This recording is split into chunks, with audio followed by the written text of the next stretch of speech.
Hello and welcome to brilliant brains education. आज हम आपके साथ डिस्कस करेंगे एक इम्पॉर्टेंट टॉपिक जो एग्ज़ाम यूपीएससी मेंस के लिए इम्पॉर्टेंट है और बाकी एग्ज़ामों के लिए भी इम्पॉर्टेंट है और हमारे लिए जो भी इंडिया में सिटीजन्स हैं उनके लिए भी इम्पॉर्टेंट है। इसका जो ये है हेडिंग है standing up for the national anthem what supreme court has ruled. जो हम जब भी नेशनल एंथम प्ले होता है तो फिर जो भी वहाँ पे होते हैं प्रेजेंट होते हैं वो खड़ा होते हैं to show respect to national anthem. तो सुप्रीम कोर्ट की रूलिंग क्या है और न्यूज़ में क्यों था ये यहाँ पर देखेंगे हम। पहला जो न्यूज़ में क्यों था, श्रीनगर में एक इवेंट हुआ था pedal for peace cyclothon in collaboration with the cycle association. उसमें LG lieutenant governor of J and K उन्होंने अवार्ड सेरेमनी अटेंड की थी। वहाँ पे नेशनल एंथम को प्ले किया गया था। तो उस नेशनल एंथम में वहाँ पे बताया गया था कि 12 जो मैन थे वो खड़ा नहीं हुए जब नेशनल एंथम प्ले किया गया था। तो फिर तहसीलदार ने ऑर्डर किया है, डायरेक्ट किया है एसएचओ पुलिस स्टेशन निषाद को कि आप इनको जेल भेज दीजिए। तो यहाँ पे जो एग्जीक्यूटिव मजिस्ट्रेट लिखा है श्रीनगर, उन्होंने भेजे हैं 12, यहाँ पे 11 लिखा 12 man to jail after they were detained. किस लिए वो डिटेन किया? For not rising for the national anthem at event. वो उस इवेंट में प्रेजेंट थे जब नेशनल एंथम प्ले किया गया था, तो वो खड़ा नहीं हुए। तो इसलिए उनको 7 डेज़ जो सेंट्रल जेल भेज दिया गया था, डिटेन किया गया। There has been many debates, इस टॉपिक पे बहुत से डिबेट्स होते हैं सोसाइटी में और पिटिशंस फाइल होते हैं कोर्ट में। क्या why it is important state stand when ever the national anthem, क्या ये ज़रूरी है कि आप खड़ा हो जाइए जब नेशनल एंथम प्ले होगा। And also if it has any effect on constitutional patriotism love and respect for जो पेट्रोटिज्म ये एक जो प्यार मोहब्बत होता है, रिस्पेक्ट होता है कॉन्स्टिट्यूशन का, कॉन्स्टिट्यूशनल पेट्रोटिज्म, क्या इस पर कोई असर है इस पर अगर हम खड़ा नहीं होते हैं जब नेशनल एंथम। और इस पर जो लॉज हैं कौन कौन से सेक्शंस हैं और क्या जेल टर्म है, ये हम देखेंगे इसमें। जो कोड ऑफ कंडक्ट है फॉर नेशनल एंथम, जो ये है इसमें एग्जीक्यूटिव मजिस्ट्रेट उन्होंने जो पुलिस ने उन्होंने 2 सेक्शंस लगाए हैं सीआरपीसी के। एक है 151 सेक्शन 151, ये भी आपको याद रखना, सेक्शन 151 और सेक्शन 107। जो सेक्शन 151 ये पुलिस को अलाउ करता है कि आप किसी इंसान को किसी पर्सन को अरेस्ट करिए to prevent commission of cognizable offence. और जो 107 सेक्शन है ये अलाउ करता है executive magistrate to take action when there is likelihood of imminent danger to piece.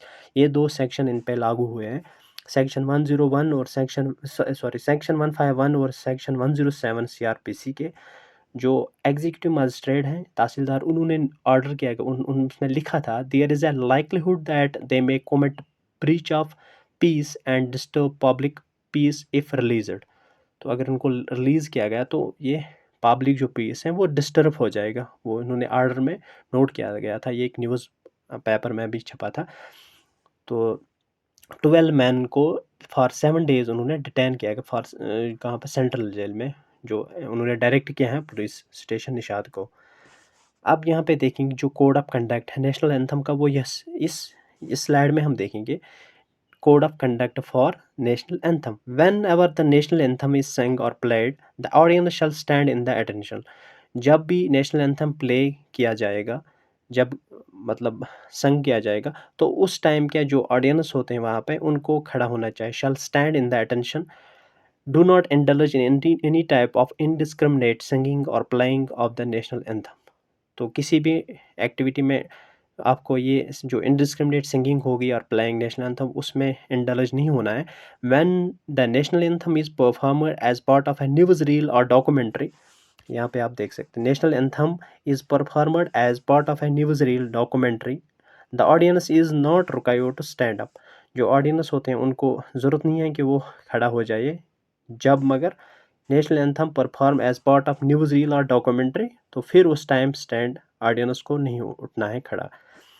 The full version of national anthem should be played in 52 seconds. जो full version होता है national anthem का ये play होना चाहिए 52 seconds में। And short version consisting of first and last lines of the national anthem should be played in 20 seconds. जो last and first line है वो प्ले होनी चाहिए 20 सेकंड्स में। ये है कोड ऑफ कंडक्ट। अब हम देखेंगे जो लॉज हैं रिलेटेड टू नेशनल एंथम। ये है the prevention of insults to national honour act 1971 में। ये एक्ट ये लॉ इनेक्ट किया गया था 20 दिसंबर 1971। 23 दिसंबर 1971 में ये लॉ इनेक्ट किया गया था, prevention of insults to national honours act 1971। जो ये एक्ट है, लॉ है, ये प्रोहिबिट करता है द वायलेशन और insult to any national symbol.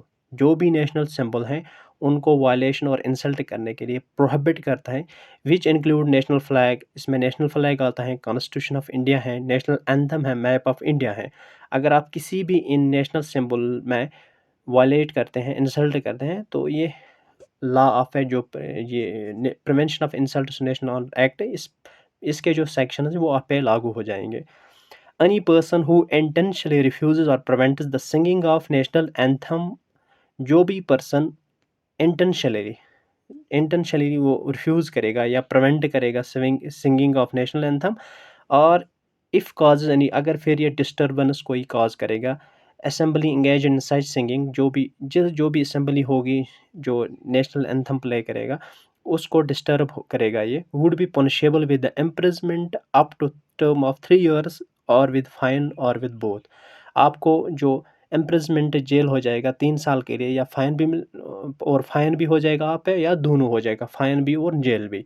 तो ये है section 3 of national prevention of insults to national honours act. ये सेक्शन 3 सेक्शन 3 ये आप पे लागू हो जाएगा।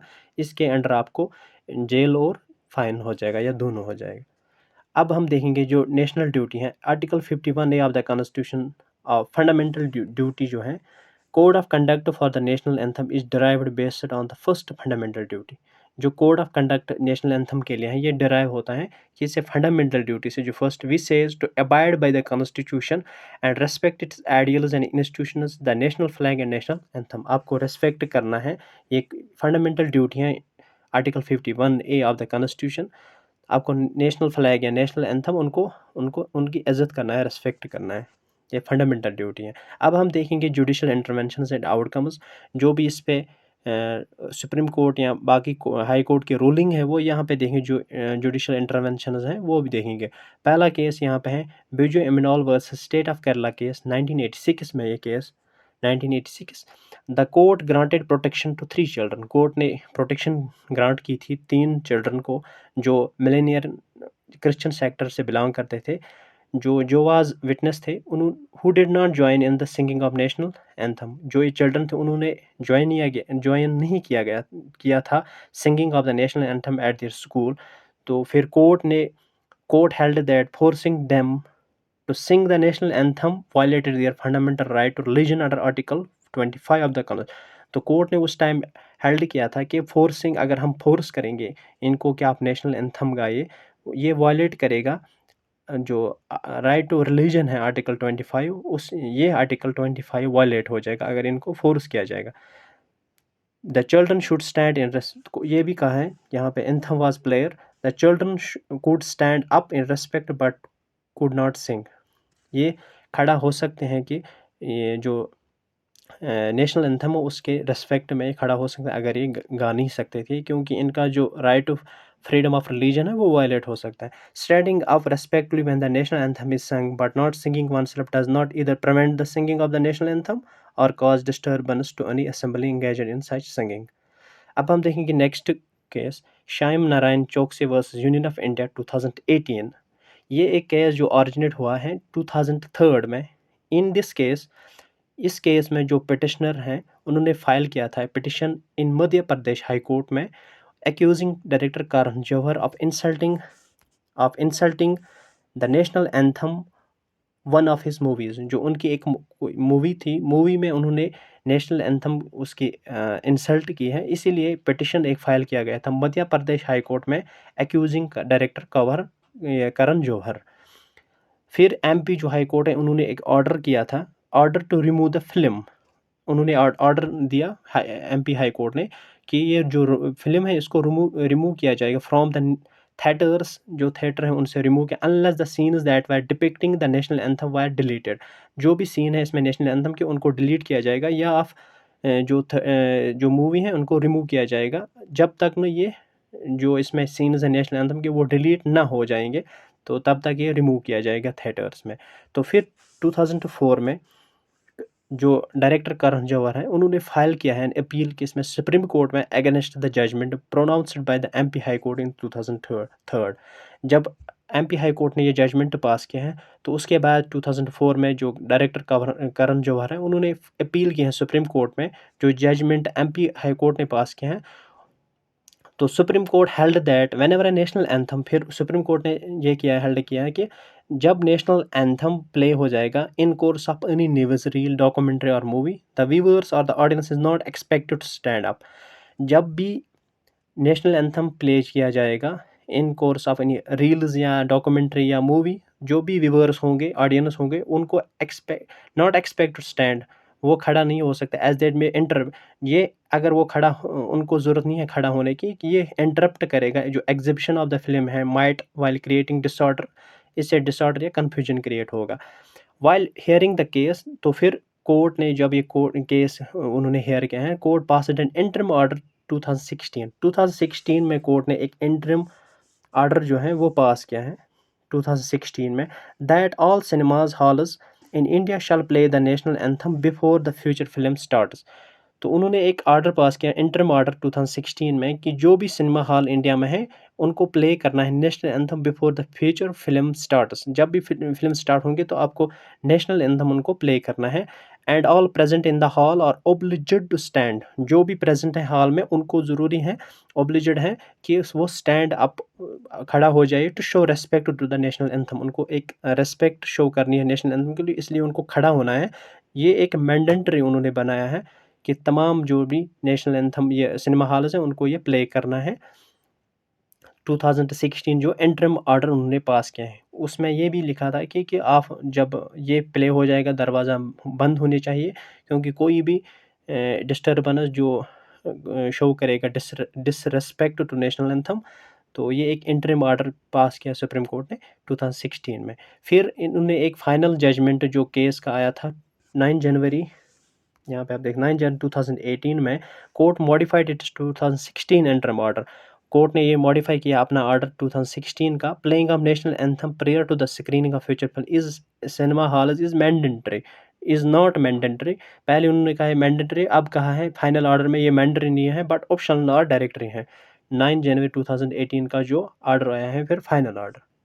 अब हम देखेंगे नेक्स्ट केस जो Tauseef Ahmad Bhat versus state of J and K 2021 में। इस केस में एक पार्टी जो अरेंज की गई थी, इस वाले केस में जो एक पार्टी अरेंज की गई थी सेलिब्रेशन ऑफ सर्जिकल स्ट्राइक, एक जो सक्सेसफुल सर्जिकल स्ट्राइक उस पे एक पार्टी अरेंज की गई थी सेलिब्रेशन के लिए। जो celebration start with the singing of, जब ये सेलिब्रेशन स्टार्ट हुई तो उसमें पहला नेशनल एंथम उन्होंने सिंग किया। तो इसमें few students in the party claimed that one of the lecture had shown disrespect towards the national anthem. तो जो स्टूडेंट्स उस पार्टी में थे उन्होंने क्लेम किया है कि कोई लेक्चरर उन्होंने डिसरेस्पेक्ट शो किया है नेशनल एंथम को by not standing when the national anthem was being played. जब नेशनल एंथम चल रहा था तो वो खड़ा नहीं हुए, तो कुछ स्टूडेंट्स ने ये क्लेम किया है तो उस लेक्चरर पे। तो J&K High Court held that not standing for national anthem or singing it may amount to disrespect the national anthem। तो फिर सुप्रीम कोर्ट या सॉरी हाई कोर्ट ने कहा, J&K हाई कोर्ट ने, अगर आप स्टैंड नहीं होते नेशनल एंथम के लिए, नेशनल एंथम यहाँ पे आप देख national anthem not singing it, अगर आप not standing for the national, अगर आप स्टैंड नहीं होते हैं खड़ा नहीं होते और सिंगिंग इट में अमाउंट डिसरेस्पेक्टिंग टू नेशनल, ये अमाउंट करेगा कि डिसरेस्पेक्ट को किसके लिए, नेशनल एंथम को। And also is failure to adhere to the fundamental duties provide in the, ये फेलियर भी है टू एडहेयर फंडामेंटल, जो फंडामेंटल ड्यूटीज आर्टिकल 51 ये है उसके लिए जो भी ये फेलियर है क्योंकि आप ओबे नहीं करते हैं फंडामेंटल ड्यूटीज़ भी। हाउएवर फिर सुप्रीम ये सॉरी हाई कोर्ट ने ये भी कहा है कि सच actions do not amount offence under section 3, जो सेक्शन 3 मैंने पहले ही बताया है, जो फर्स्ट वाली इसमें laws relate to national anthem, जो prevention of insults to national honour act 1971 में जो section 3 imprisonment up to 3 years और फाइन विद फाइन और बोथ। तो ये इसमें इस Tauseef Ahmad Bhat versus state of J and K, तो इन्होंने कहा है कि such action do not amount offence, जो ये एक्शन है ये अमाउंट नहीं करता है कि offence under section 3 of the prevention of insults to national honour act. तो ये उन्होंने फिर ये जो ये केस था ये उन्होंने कॉश किया है। तो ये कहा है कि ये अमाउंट नहीं करता अंडर सेक्शन थर्ड थर्ड। तो ये था एंड ऑफ द वीडियो, इसके जो जुडिशल इंटरप्रिटेशंस हैं ये। तो एंड ऑफ द वीडियो है। Thank you very much for watching this video.